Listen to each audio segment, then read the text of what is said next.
இருக்கு, குடி இருக்கு, எல்லாமே இருக்கு. ஊத்துக்காடு ஊரடி. எங்களுக்கு ரோடு வசதி இல்லை, தண்ணி வசதியெல்லாம் இருக்குது. ஆனால் மேலே இங்கேருந்து அரிசி பொருள் ஜாமான் போகிறோம், இங்கேருந்து பொருளை ஏற்றிட்டு போகணும். இங்கேருந்து க்ளீனாக 9 கிலோமீட்டர் நடந்து போகணும்.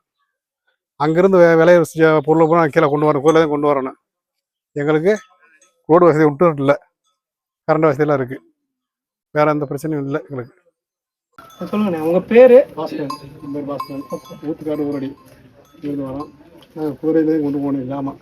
அப்புறம் உணவு, மிளகு, ஏலக்காய் எல்லாம் கிளை இறக்கணும். கூரில் இறக்க முடியும். அங்கேருந்து 9 கிலோமீட்டர் நடந்து போனாங்க. சாப்பாடு எல்லாமே கூரில் தான் போகணும். அங்கேருந்து வாழைக்காய், ஏலக்காய், மிளகு, காப்பி கொட்டை எல்லாம் கூரில் தான் வாங்குங்க. எங்களுக்கு ரோடு வசதி இல்லை, அதனால் கூரில் வசதி யூஸ் பண்ணுறது. கரண்ட்டு, தண்ணி கரண்ட்லாம் இருக்குது. எத்தனை மணி நேரமா நீங்கள் இதோட நடைப்பயணம்? எத்தனை மணி நேரம்? இங்கேருந்து கரெக்டாக க்ளீனாக 2 மணி 2 மணி நேரம் நடக்கும். 2 மணி நடக்கணும்.